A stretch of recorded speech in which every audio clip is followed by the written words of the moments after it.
Hi everybody, I'm Adriana Trigiani. Welcome to my home in Greenwich Village in New York City.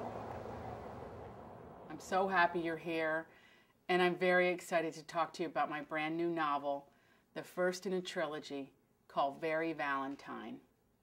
This is the story of a woman who's 33 years old, and her life really hasn't worked out the way she had planned. She's moved in with her grandmother to become an apprentice in the shoe company that the family's had going since 1903 in the United States. It's called the Angelini Shoe Company. And the Angelini Shoe Company makes custom wedding shoes.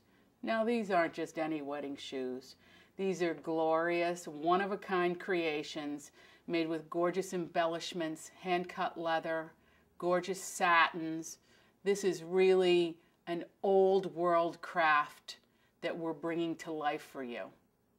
Now, the inspiration for this novel basically took place, I'd go out in the morning and get some fresh air, and I'd walk along the streets of Greenwich Village, and there's a lady that caught my eye. She was growing tomatoes on the roof of her apartment building, and it made me really miss my grandmothers because they had their own gardens.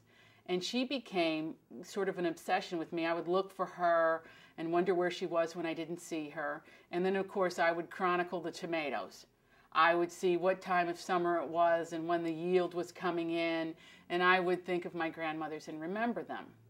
And what was also intriguing to me is she lived in one of these little salt box buildings on the Hudson River.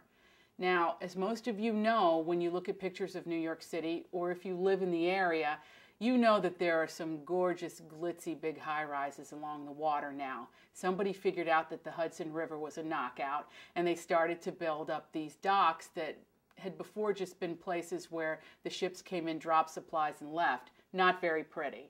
Now, you can walk the entire southern end of Manhattan, and it's absolutely stunning with gardens and piers, and it's just incredibly beautiful. And of course, you can stand and weep and look at the Statue of Liberty, which is what Italians do when they come to New York City.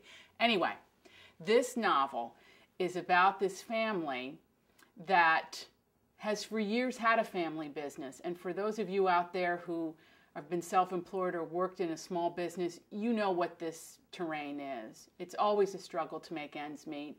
There's always the dream and the goal of, should we take these wedding shoes and make them bigger? Should we brand our name? And really, when it comes down to it, these are handmade quality goods. And in this world where things are made in factories, you think most of your clothes are made in factories, shoes are made in factories. You wonder, is this an old world craft that needs to survive? Well, I'm here to tell you, I went to Italy and I did the research.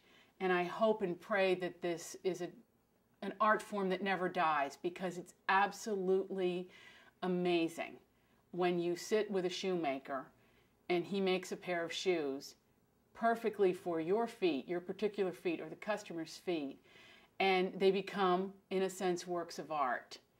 No different from a painting, a play, a piece of music, or a poem. These things are magnificent in the very unique way that they are created. So I wanted to write about that. I went to the Isle of Capri and I met the real deal, an old world craftsman named Costanzo Rocco. Now, you know I usually change the names of people in my novels, but he had such a compelling love story that I had to weave it into the fabric of the story. It was that beautiful. So I'm hoping that when you read it and you go on the first leg of the journey with Valentine Roncalli, which chronicles a woman's life from the age of 33 to 43, which is when I think we make our biggest decisions about career change, family or not, marriage or not, partnership or not. Those years are the critical years, and I thought it would be just great fun and give it scope and a delicious sense of all those themes that you've enjoyed in my books in the past, but I'm able to weave in a contemporary setting. The idea of the meaning of family. The idea that we're here for a purpose. What is that? If I'm going to make shoes, am I going to be the greatest wedding shoemaker that I can possibly be? How do I serve my customer and make the most beautiful possible creation for them? And the story of art, really. How do I create something that is so individual and so expresses what I'm about, meaning the character, my Valentine Roncalli. What is she finding out about herself? And I know these are the themes that play in your life and they play in mine. So this is going to be a lot of fun. It's going to be, you're going to cry. You know, you always cry with my books. And I think you'll want to go on the journey for the next 2 novels on a delicious new trilogy. And the first of which is Very Valentine, which I'm very excited to bring to you, my dear reader.